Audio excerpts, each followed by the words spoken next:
Chuchotis. Chaque histoire est un voyage magique. Oh, je suis si contente de te retrouver, car aujourd'hui, je t'emmène dans un conte de Noël où près du sapin, même les jouets ont un cœur qui bat. Mais avant, si tu veux encore plus d'aventures de Noël, pense à t'abonner et à me mettre un pouce levé pour renforcer ma magie. Ah, ça me fait trop plaisir. Allez, glisse-toi sous ta plus douce découverture, car on part tout de suite dans l'histoire de Casse-Noisette.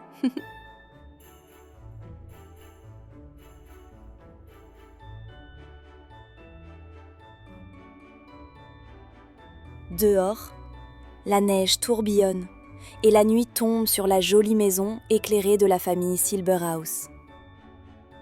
À l'intérieur, ça s'agite, car c'est la veille de Noël. Le moment où les cœurs battent un peu plus fort parce que l'attente grandit dans l'air. Surtout pour Clara et son frère Fritz. Ils attendent avec impatience leur oncle Drosselmeyer. C'est un maître horloger, fabricant de jouets, et propriétaire d'une boutique de jouets fantastique qui sent bon le sucre d'orge. Dans son magasin, sous le regard émerveillé des petits et des grands, la frontière entre la magie et la réalité est très mince. En regardant par la fenêtre, Clara murmure à son frère. « Tu crois qu'il va apporter une de ses inventions ? Oh, j'en suis sûr. Moi, j'aimerais bien avoir un jouet qui avance tout seul. Lui répond Fritz en se redressant sûr de lui. Mais ils sont vite interrompus par le carillon de la porte d'entrée. Leur oncle entre, son manteau couvert d'étoiles de givre, les bras chargés de cadeaux. Les enfants l'accueillent joyeusement. Ses yeux brillent de malice derrière ses lunettes rondes, et il parle d'une voix mystérieuse. « Oh, joyeux Noël, les enfants! Comme ce soir n'est pas un soir comme les autres. J'ai donc apporté des merveilles uniques à mes neveux. Mais attention, quand un jouet est magique, il choisit un moment spécial pour se réveiller. » Il tend alors à Fritz un paquet brillant en lui faisant un clin d'œil. Oh, le garçon découvre un splendide officier mécanique. Le petit soldat s'incline et marche même en cadence. Oh, un vrai soldat qui marche. Merci. Puis l'oncle se tourne vers Clara et lui tend une très belle boîte. Clara déballe délicatement le ruban. À l'intérieur se trouve un hussard casse-noisette en bois peint qui est étincelant. Il a un visage délicat, un bel uniforme rouge et un large sourire prêt à croquer les plus dures des noisettes. Clara le serre aussitôt contre elle. Oh, merci! Je l'adore! Le jouet claque légèrement des dents quand elle le prend, comme pour dire « merci ». La fête continue, le sapin scintille, et la soirée se remplit de partage, de rires, de chants, et d'une délicieuse odeur de chocolat chaud, pendant que l'oncle raconte des histoires merveilleuses de Noël. Mais il finit par se faire tard. Le temps passe si vite quand on s'amuse. Les enfants quémandent encore une dernière histoire. Il leur raconte alors la légende du fameux casse-noisette et du sort que lui aurait jeté le terrible roi des souris. Et chacun monte se coucher. Puis la maison s'endort, sauf Clara. Une curiosité tiède lui brûle le cœur et l'empêche de dormir cette nuit. La fillette se lève sans faire de bruit et descend revoir son casse-noisette resté au pied du sapin. Quand elle arrive, l'horloge sonne 12 fois pour annoncer qu'il est déjà minuit.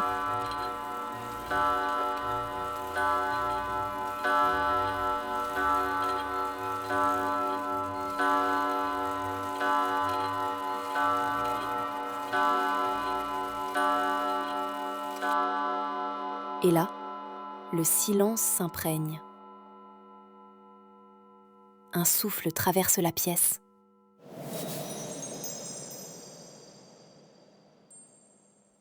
Le sapin grandit, grandit encore, jusqu'à devenir immense, majestueux, comme un arbre des forêts enchantées.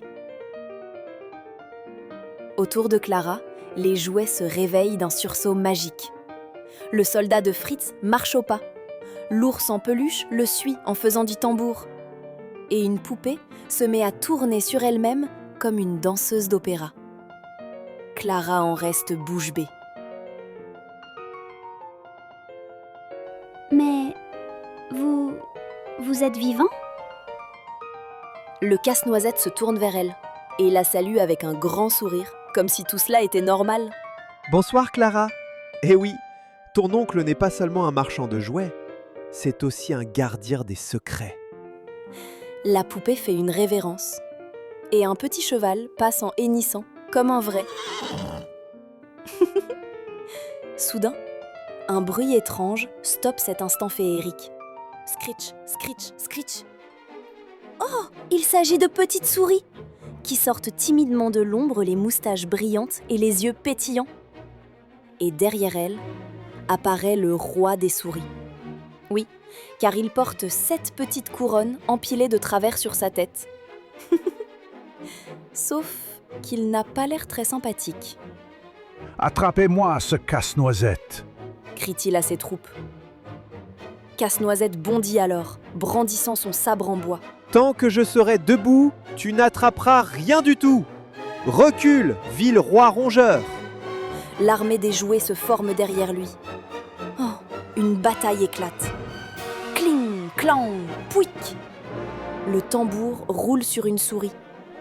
Le cheval de bois s'élance comme dans un jeu de quilles. Boum! Même la poupée saute en criant quelque chose qui ressemble à « Hiya !» Toujours est-il que toute une armée de souris qui semblait directement descendre du sapin de Noël se met à encercler Casse-Noisette. Clara, voyant Casse-Noisette en danger, s'empare de sa pantoufle et, dans un geste héroïque et absolument inattendu, la lance tout droit sur le roi souris. La pantoufle frappe sa tête, plop, et fait tomber toutes ses couronnes dans un joli tintement. Et instantanément, le calme revient, tandis qu'un rayon doré de lumière éblouissant enveloppe Casse-Noisette. Oh, à la place du jouet, apparaît un prince à l'allure douce et élégante. Il s'adresse à Clara, reconnaissant. Merci. Grâce à toi, Clara, je suis enfin libre. Viens avec moi. Je vais te montrer mon royaume. D'un geste, il ouvre un passage lumineux. Dans un tourbillon de magie, ils sont transportés dans un magnifique royaume enneigé, où chaque flocon chante un petit ting de cristal, et où les rivières brillent et scintillent, tels des arcs-en-ciel irisés.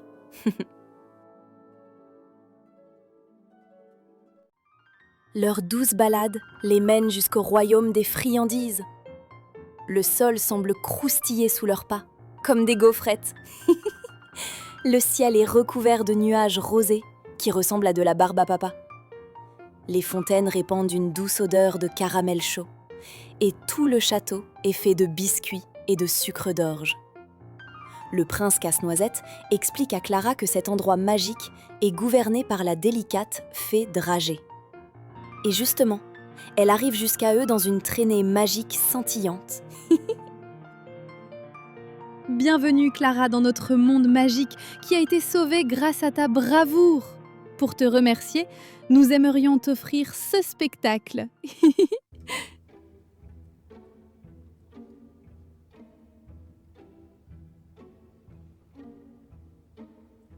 Commence alors un ballet merveilleux en son honneur. Tout s'anime joyeusement autour d'elle, dans une délicate harmonie. Des cookies sautent à l'unisson. Les guimauves virevoltent, diffusant dans l'air leur parfum sucré. Des bonhommes en pain d'épices dansent avec un grand sourire malicieux. Et Clara s'amuse comme jamais. Elle applaudit en regardant Casse-Noisette, qui est lui aussi amusé. Pour couronner le tout, une splendide valse de fleurs en sucre lance un bouquet final de pétales de couleur qui semble suspendre le temps lui-même. Mais lentement, la magie commence à se dissoudre, comme une bougie qui s'éteint doucement. Le royaume s'éloigne, les couleurs s'effacent. Le prince Casse-Noisette sourit avec tendresse, puis disparaît tel un reflet dans l'eau. Et Clara se retrouve dans son salon. Le sapin est redevenu normal. Les jouets sont immobiles. Son casse-noisette, redevenu simple figurine en bois, repose près d'elle. Est-ce que c'était juste un rêve ? Se demande Clara. Rêve ou magie ? Les nuits de Noël adorent brouiller les pistes, et seule la neige dehors continue sa danse. Alors qui sait ? Quelque part dans un royaume que seuls les enfants courageux peuvent atteindre, un prince remercie peut-être encore Clara. Souviens-toi, seuls ceux qui regardent avec le cœur voient la magie qui les entoure. D'ailleurs, ne sous-estime jamais une pantoufle.